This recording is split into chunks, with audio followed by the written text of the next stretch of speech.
সালটা 1947, 15ই আগস্ট। গোটা ভারতবাসী যখন স্বাধীনতা আনন্দে মশগুল, তখন এই পশ্চিমবঙ্গেরই কোনো একটা অঞ্চলে মানুষদের চরম উৎকণ্ঠায় দিন কাটছে।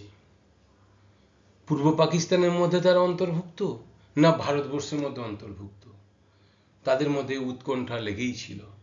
শেষমেশ ভারত কেশরী শ্যামাপ্রসাদ মুখোপাধ্যায়ের আন্তরিক প্রচেষ্টায় ওই অঞ্চলটা ভারতের মধ্যে অন্তর্ভুক্তি লাভ করে। আমি কোন অঞ্চলের কথা বলছি সেটা আপনারা বুঝতেই পারছেন, ঐতিহাসিক মুর্শিদাবাদ অঞ্চল জেলা। এই মুর্শিদাবাদ জেলার মধ্যে 3টি লোকসভা আছে, তার মধ্যে মুর্শিদাবাদ লোকসভাটি খুব গুরুত্বপূর্ণ লোকসভা। আপনাদের অনেকের অনুরোধে আমি আজকে মুর্শিদাবাদ লোকসভা কেন্দ্রের রাজনৈতিক বিশ্লেষণ এবং সম্ভাব্য ফলাফল সম্পর্কে আলোচনা করতে বসলাম। নমস্কার, আমি অধ্যাপক ডক্টর মানিকপতি আপনাদের সামনে একটা নতুন ভিডিও নিয়ে আসছি, মুর্শিদাবাদ লোকসভা কেন্দ্রের রাজনৈতিক বিশ্লেষণ ও ফলাফল, সম্ভাব্য ফলাফল। মুর্শিদাবাদ লোকসভা কেন্দ্রটি মধ্যে 7টি বিধানসভা আছে। এই 7টি বিধানসভার মধ্যে 6টি বিধানসভা হচ্ছে মুর্শিদাবাদ জেলার, আর 1টি বিধানসভা করিমপুর হচ্ছে নদিয়া জেলার। 2024-এ মুর্শিদাবাদ বিধানসভা লোকসভা কেন্দ্রের ভোট গ্রহণ হবে 3য় দফায় 7ই মে। এই কেন্দ্রে দ্বিমুখী লড়াই হচ্ছে। লড়াই করছেন তৃণমূলের আবু তাহের খান, উনি বিদায়ী সাংসদ ওই কেন্দ্রের। গৌরীশঙ্কর ঘোষ মুর্শিদাবাদের এমএলএ, বিজেপি থেকে প্রতিদ্বন্দ্বিতা করছেন, এবং সিপিআইএম এর রাজ্য সম্পাদক মোহাম্মদ সেলিম সিপিআইএম এবং কংগ্রেস জোট প্রার্থী হিসাবে প্রতিদ্বন্দ্বিতা করছেন ওই কেন্দ্র থেকে। 6টি বিধানসভা যেটা আছে মুর্শিদাবাদের মধ্যে, সেগুলো হচ্ছে ভগবানগোলা, রানীনগর, মুর্শিদাবাদ, হরিহরপাড়া, ডোমকল, জলঙ্গি এবং করিমপুর। এটা হচ্ছে নদিয়া জেলার অন্তর্গত, কিন্তু ওটা মুর্শিদাবাদ লোকসভার মধ্যে অন্তর্ভুক্তি হয়েছে। 2016 রেজাল্টে দেখা যাচ্ছে 5টি বিধানসভায় কিন্তু বাম কংগ্রেস জোট জয়ী হয়েছিল ওই কেন্দ্রে, ওই লোকসভার মধ্যে। কেবলমাত্র হরিহরপাড়া এবং করিমপুর জয়লাভ করেছিল তৃণমূল কংগ্রেস। 2019-এর রেজাল্টে দেখা যাচ্ছে ওই মুর্শিদাবাদ ছাড়া আর বাকি 6টি বিধানসভা কেন্দ্রে তৃণমূল প্রার্থীরা এগিয়েছিলেন, এবং ওই 2019-এর লোকসভায় তৃণমূল প্রার্থী আবু তাহের খান এই কেন্দ্র থেকে জয়লাভ করেছিলেন। কিন্তু 2021-এ দেখা যাচ্ছে 6টি বিধানসভায় জয়লাভ করেছে তৃণমূল ক্যান্ডিডেটরা, কেবলমাত্র মুর্শিদাবাদ থেকে জয়লাভ করেছে বিজেপি গৌরীশঙ্কর ঘোষ। এবারে আমি যদি প্রত্যেকটি বিধানসভা ওয়াইজ অ্যানালাইসিস করে তাহলে দেখতে পাবো, প্রথম দেখি আমরা ভগবানগোলা বিধানসভার মধ্যে, ওটা মুর্শিদাবাদ জেলার মধ্যে অন্তর্গত। 2016 ভগবানগোলা থেকে জয়লাভ করেন আমাদের মহসিন বাবু সিপিআইএম এবং কংগ্রেস জোট প্রার্থী হিসাবে। মহসিন বাবু প্রায় 36,000 ভোটে জয়লাভ করেন, 36,305 ভোটে জয়লাভ করেন। আবার ওই কেন্দ্রে যখন 2019-এর লোকসভায় দেখা যায়, তখন 19-এর লোকসভায় কিন্তু সিপিআইএম এবং কংগ্রেসের কোনো জোট হয়নি ওই কেন্দ্রে, তারা আলাদাভাবে প্রতিদ্বন্দ্বিতা করছিল ওই কেন্দ্র থেকে। কংগ্রেস এখানে সেকেন্ড পজিশনে ছিল। কংগ্রেস থেকে তৃণমূল কংগ্রেস এগিয়ে ছিল 24,972 ভোটে। কিন্তু যদি ওই কেন্দ্রে যেহেতু এখন জোট হয়ে গেছে, আমি যদি কংগ্রেসের ভোট এবং সিপিআইএম এর ভোট এখানে জয়েন করি, তখন দেখতে পাবো টিএমসি থেকে বাম কংগ্রেস জোট 939 ভোটে এগিয়ে যাচ্ছে এই কেন্দ্র থেকে 19-এ। আবার 2021-এ দেখি বিধানসভায় এই কেন্দ্র থেকে তৃণমূল ইদ্রিস আলী জয়লাভ করেন 1,06,008 ভোটে। কিন্তু 2023-এর পঞ্চায়েতে দেখতে পাবো ভগবানগোলা 1 এবং 2-এ বাম কংগ্রেস জোট অভূতপূর্ব সাফল্য লাভ করেছে এবং অনেকগুলো আসন জয়লাভ করে নিয়েছে।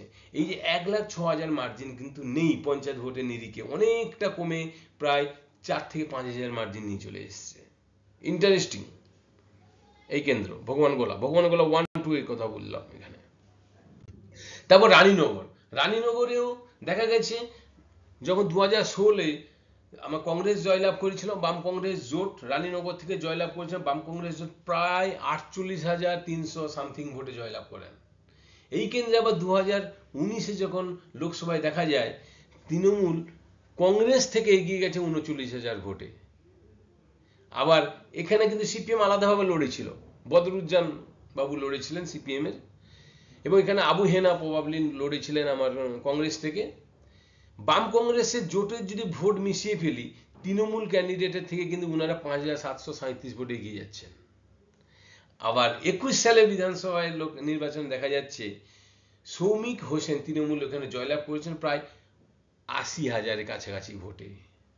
কিন্তু একটা ইন্টারেস্টিং জিনিস দেখা যাচ্ছে 2023-এ যে পঞ্চায়েতে এখানে রানীনগর 1-2-এ আবার বাম কংগ্রেস যেটা অভূতপূর্ব সাফল্য, এই 79,000 মার্জিনটা অনেকটা কমে গেছে, প্রায় 50-50 মার্জিন চলে এসছে ওখানে রানীনগর।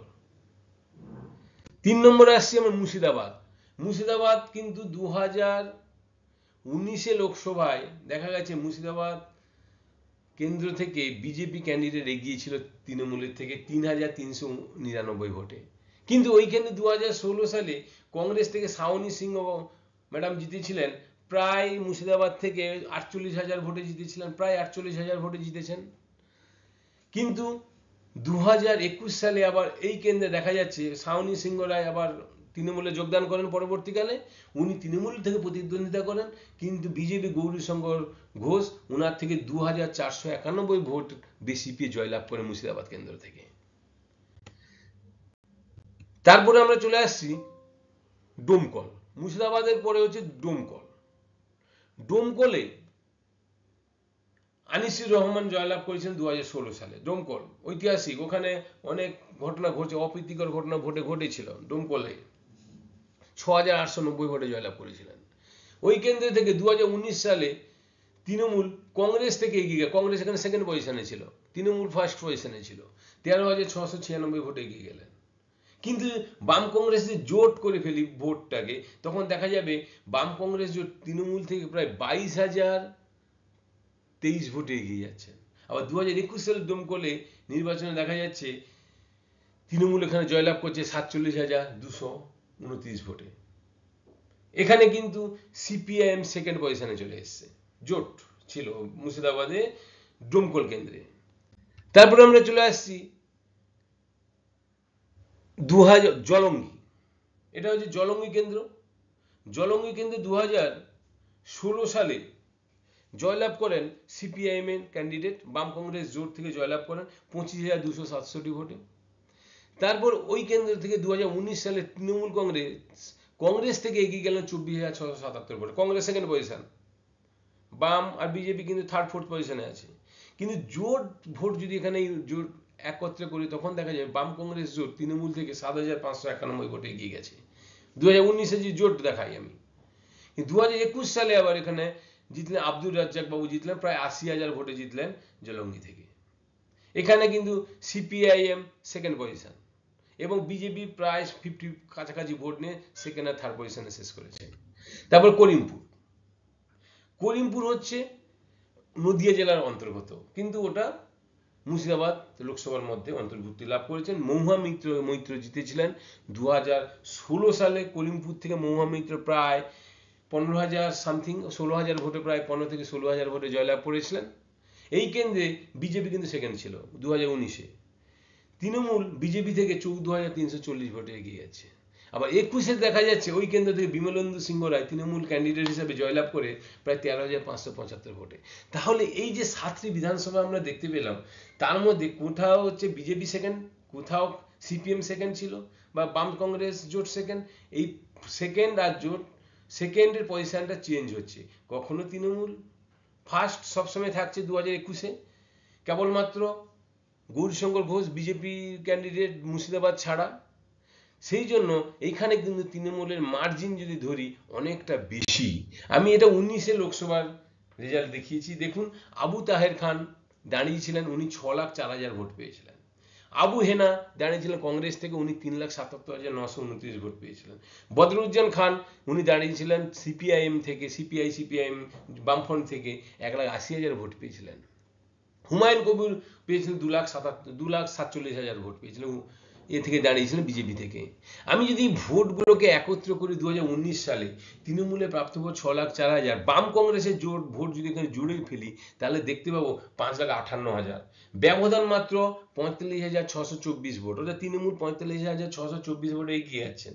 কিন্তু আবার 21 সালে দেখি ত্রিমুখী লড়াইয়ে তৃণমূল কিন্তু 3,47,365 ভোটে এগিয়ে গেছেন, কিন্তু এখানে বিজেপির প্রাপ্ত ভোট 2,96,000, তার মধ্যে মুর্শিদাবাদে প্রায় 1 লাখের কাছাকাছি ভোট।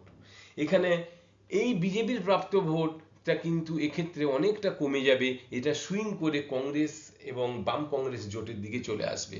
তার কারণ এসছে, তারও একটা বড় জ্বলন্ত উদাহরণ হচ্ছে 2023 পঞ্চায়েত নির্বাচনে দেখা গেছে বাম কংগ্রেস যেটা অভূতপূর্ব সাফল্য, Raninagar 1-2 block, Sagarpara block, Bhagwangola 1-2 block সহ গুধিয়া সহ বিস্তীর্ণ গ্রাম পঞ্চায়েত এলাকায় কিন্তু জব্বর ফাইট দিয়েছেন এবং অনেকগুলো পঞ্চায়েত, অনেকগুলো ব্লক কিন্তু বাম কংগ্রেস জোট দখল করেছেন। তো এই 3,47,000 মার্জিন কিন্তু অনেকটা কমে গেছে, প্রায় কাছাকাছি। তারপরে এই কেন্দ্রে দাঁড়িয়েছেন মোহাম্মদ সেলিমের মতন একজন পোড় খাওয়া রাজনীতিবিদ।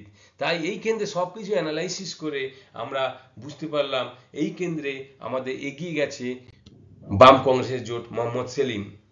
নমস্কার, আমি নমস্কার জানাচ্ছি, কৃতজ্ঞতা জানাচ্ছি এই মুর্শিদাবাদ কেন্দ্রে একজন অধ্যাপক মহোদয়, অধ্যাপক শ্রীকান্ত মণ্ডল মহোদয় সহ আরও কয়েকজন আমাকে খুব সাহায্য করেছেন ডেটা সংগ্রহ করার জন্য ওই মুর্শিদাবাদ থেকে।